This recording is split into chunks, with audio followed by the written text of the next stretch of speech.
It's June 11th, and this is the evening commute of Mike and Bike.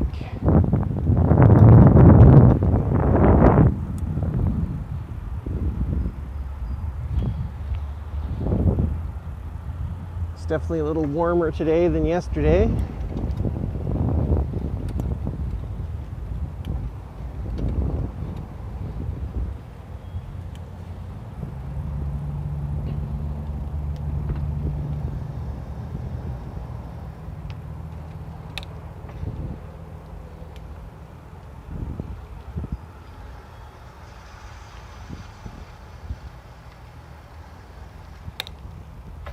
So I'm listening to a This American Life episode about Mother's Day, and they're telling a story of a 13-year-old girl who was sent to adult prison in Florida, and how the other prisoners really took on mother roles in very sweet ways, actually.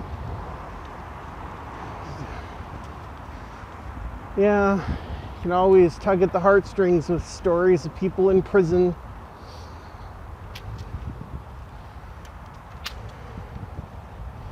I remember my father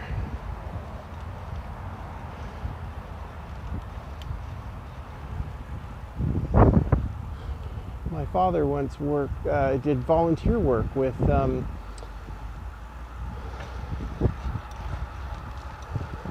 the John Howard Society in Canada. I don't know too much about what he did with them. I'll have to talk with him. The John Howard Society was involved with prison charity or helping convicts. I think helping with job placements and things like that. I think my father hired some ex-cons to do some work on the farm. Not really sure. It's definitely something I should ask him about. I just remember him seeing like papers regarding the John Howard Society.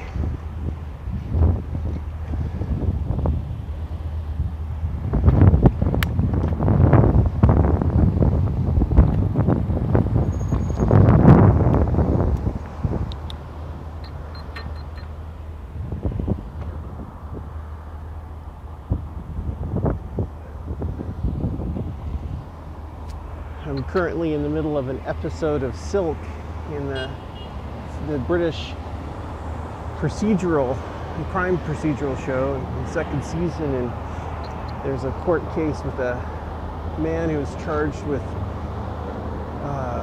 pulling someone's eyes out, and it turns out he's pretty much a mentally challenged guy who's like his brain is like a child, and who's doing what he was told to do by some gangsters. And these kinds of things, like, make great TV, of course, or great stories.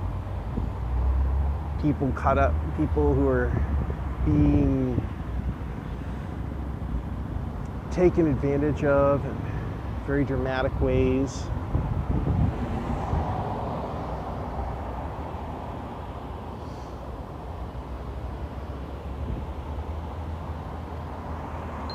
How often, a lot of these crime dramas, they focus a lot about injustices that occur in the justice systems themselves.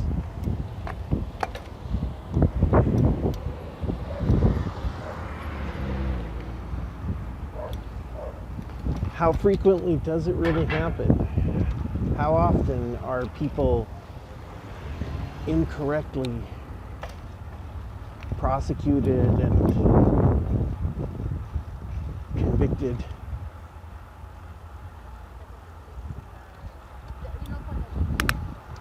I'm sure it happens, but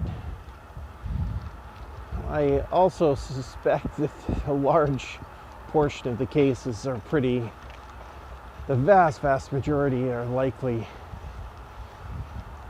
honest convictions and are just what happens. As I've discussed previously, sentencing is another issue. Sometimes sentencing can get out of whack, I think, but I think in most cases the actual convictions are correct, which, again, I'm not at all inferring that in the most Western societies that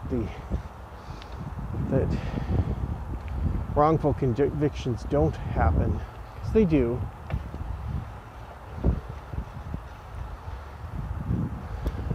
It's interesting, I haven't heard of many cases. I can't think of one case I've ever heard about or read about where a person was wrongly executed in modern America.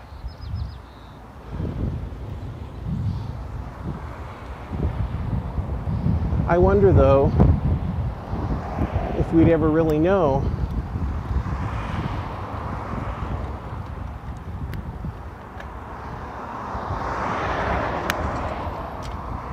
Older cases don't have a lot of evidence. It'd be hard to ever go back and definitively prove if someone else did it. More modern cases, we have DNA. But DNA isn't the end-all be-all. You don't always have it.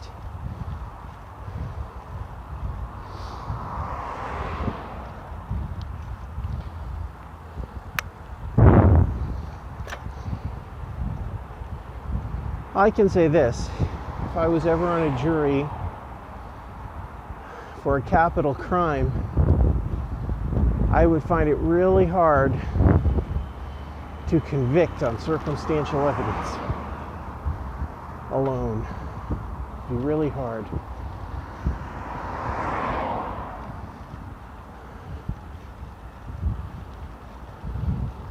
Oh. If it was even just for life imprisonment, I'd be more willing to convict on strong circumstantial evidence. But when it's life, I just don't want there to be any doubt at all. And the circumstantial evidence would have to be oh so compelling.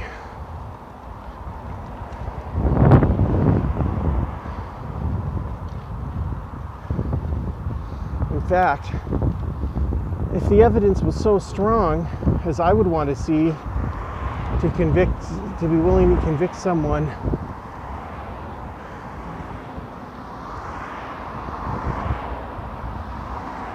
hello, if the evidence was so strong that I would be willing to convict someone of a capital crime, I really wonder why there would be a trial at all. Because the defendant would be a fool not to just make a deal for commutation of the sentence.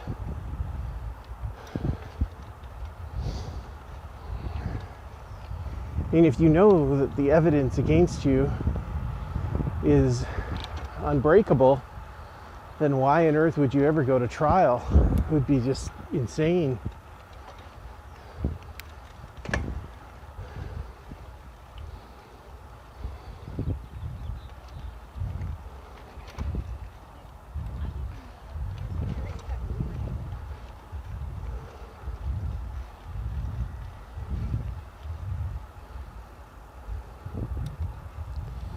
That raises an interesting question. I wonder if they allow guilty pleas in capital cases.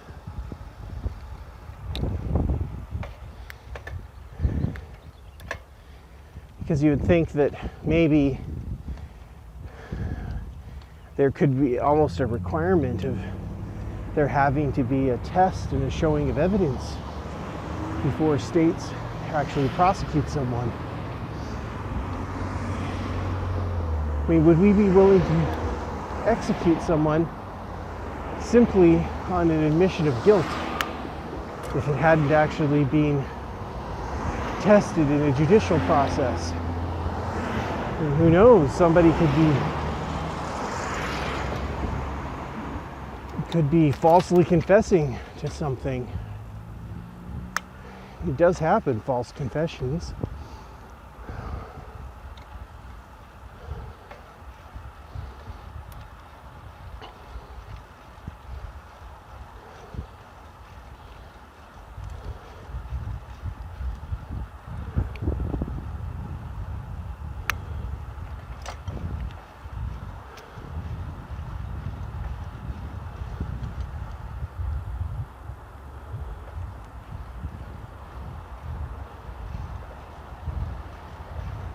So this show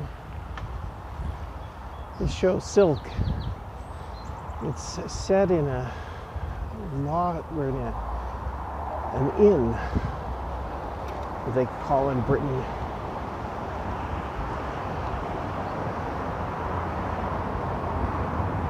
Something like a law society, and I'm still trying to figure out how these inns work.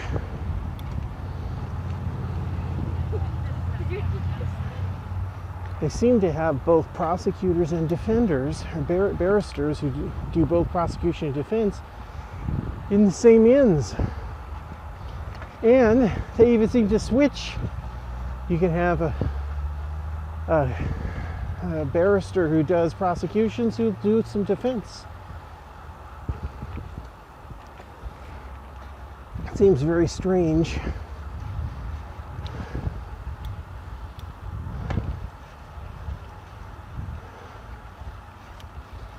I would think that barristers would specialize in either defense or prosecution. And the idea that you'd have barristers almost as freelancers for the crown to do prosecutions for the state sometimes, who aren't really employed by the state, seems odd as well. Certainly from an American or even Canadian perspective. So I know the Canadian judicial system doesn't work that way.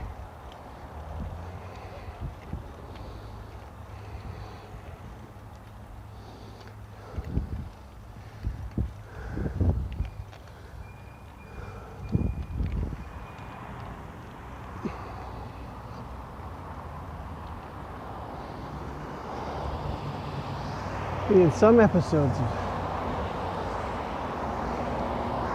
in some Silk episodes, they have lawyers from the same inn opposing each other, one for defense, one for prosecution. This is very strange.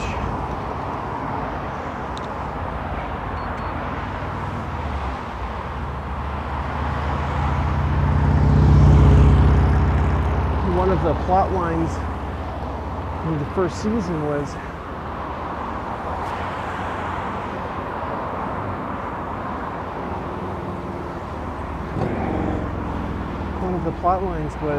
the competition between two barristers to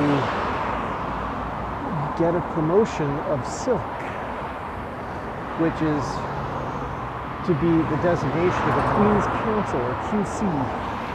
And I guess you get a different style of wig and different robe, but it's certainly a higher rank of barrister. But this, to me, was a little bit confusing,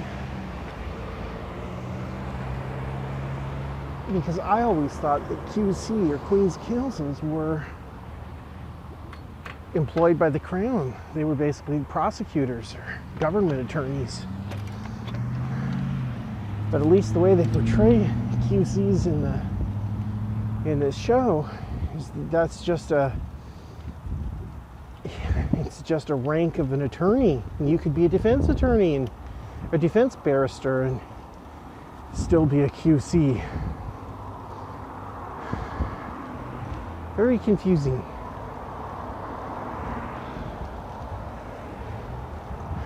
Oh, but that's one of the fun things of watching these foreign shows. You get to learn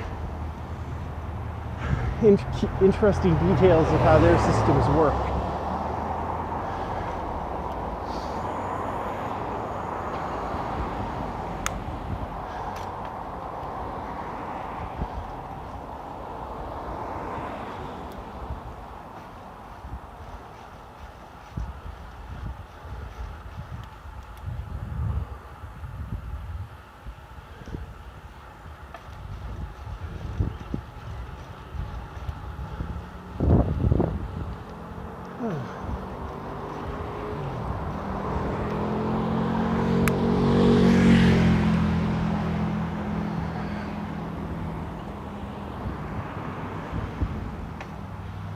Saw a fast motorcycle go by me there.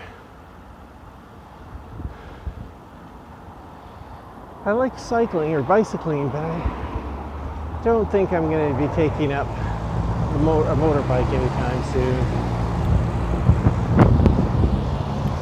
I once was interested in getting I once had a motorcycle and was interested in getting a license, but a series of mishaps that occurred in the, I think what was 89, I think, or 90, it would be 1990, convinced me not to do it.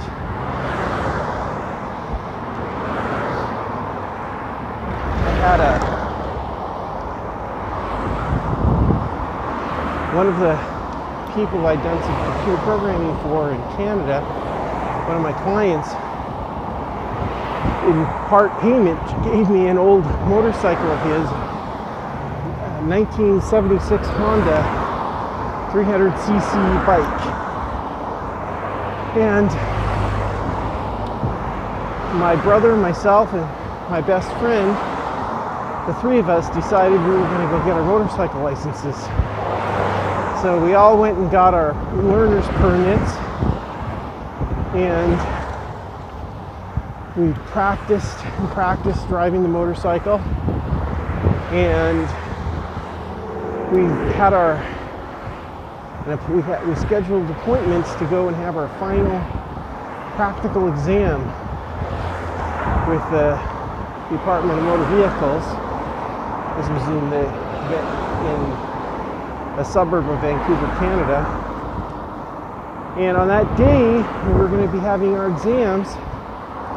We went out practicing, I was out practicing, doing some last minute practicing with my brother. And the way we often did our practicing is one person would follow the others, or the other would follow the driver driving the car. So I was following my brother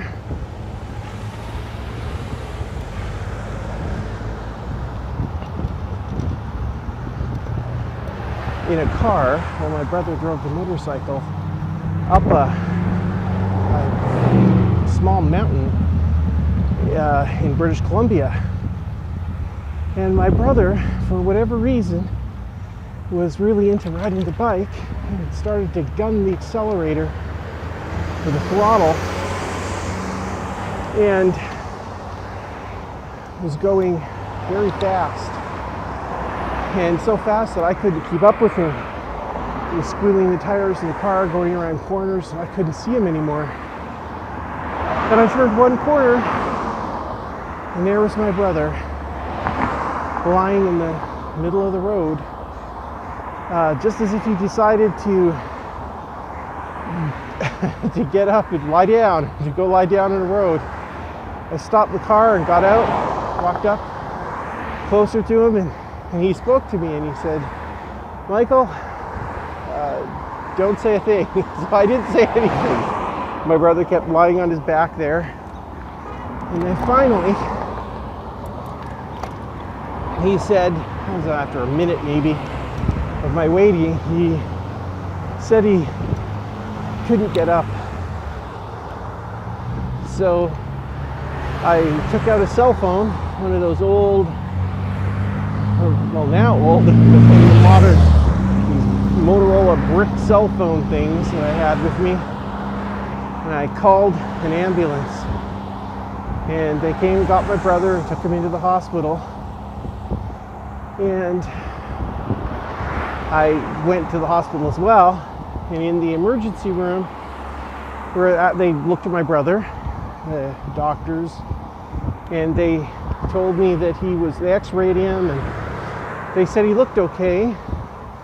He was just kind of a little banged up, but they didn't think there was any serious damage. But they wanted to keep him in the hospital overnight for observation. So I left my brother in the hospital, went out to watch a movie with my friends. I remember it was Flatliners that night. And that was what? It would have been, I think Julia Roberts was in it, and Sutherland, young Sutherland, whatever his name is. Kiefer, that's his name.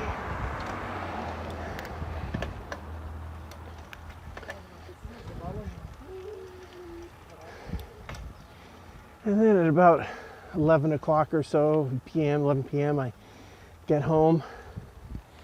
And I told my mom that my brother was in the hospital. So then, in the wee hours of the morning, I can't remember what time, we got a call from the hospital that my brother had been taken into surgery. So we all drove to the hospital, and they told us that he had suffered from renal failure and they had to operate on him. It turned out that he'd smushed most of one of his kidneys. So they removed 3/4 of one of his kidneys. So my brother ended up being in the hospital for quite a while, recovering from his operation. And none of us made our final exam for the motorcycle. So I never took my motorcycle exam. However, the story isn't over. My best friend, his name was Carter Ainsworth, a couple years later, he bought himself a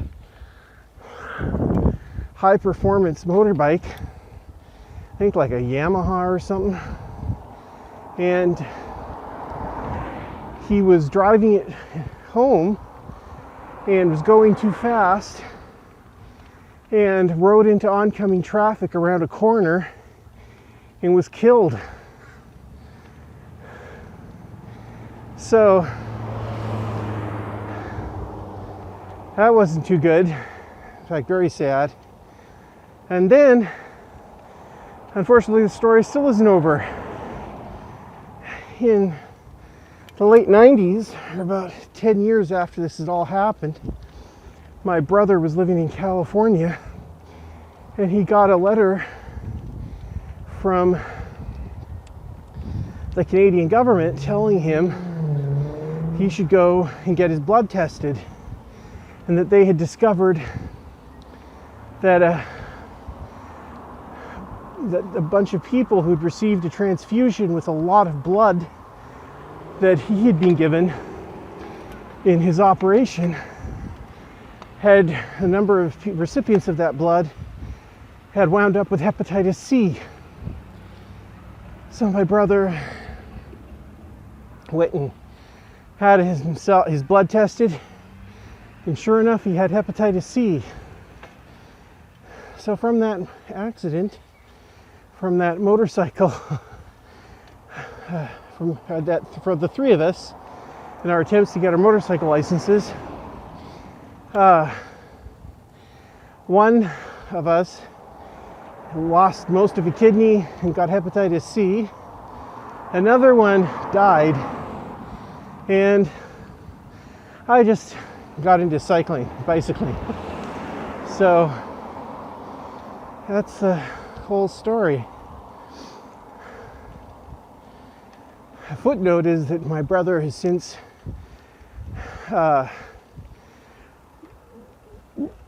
been cured of his hepatitis C.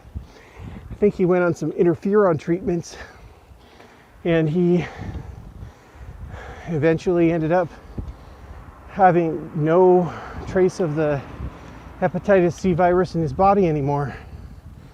So it looks like he's free of it. And luckily, he never developed any of the disease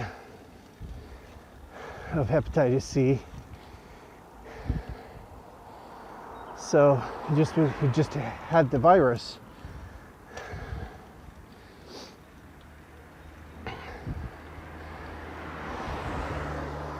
Yeah, but it does make you realize how precious life is. Speaking of motorbikes and accidents, about I don't know, before my daughter was born. So this would have been like maybe 12 years ago. My wife and I were biking out in the hills of Snohomish County in the Seattle region. And we heard this whine of, we'd actually stopped for a break. And we're standing beside the road at a curve, and we heard a whine of motorcycles through the trees, and then we saw several super fast motorcycles go by, blazing speed, whiz, whiz. And then one bike came, and it missed the corner and went flying through the air and did a complete 360-degree turn. It's like it was in the movies, in the air, and then came down, flop into the grass. And the motorcyclist went flying off into the bush. He didn't do the 360, the bike did that. My wife and I were just standing there agape, couldn't even believe it. And some other motorcycles came up, I guess, who were part of the same group and following, and they stopped, and very soon thereafter we saw the guy standing up. So apparently he was okay. I was sure scary though to see that.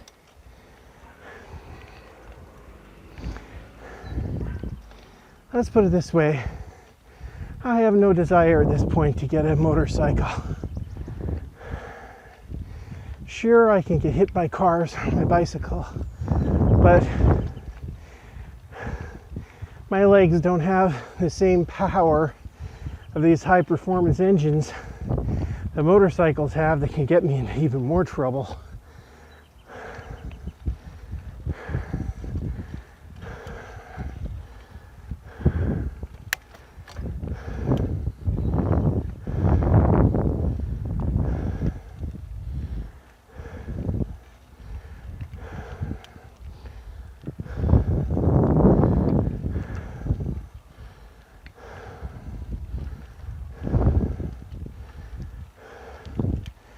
Well, thanks everyone for tuning in to another episode of Mike and Bike.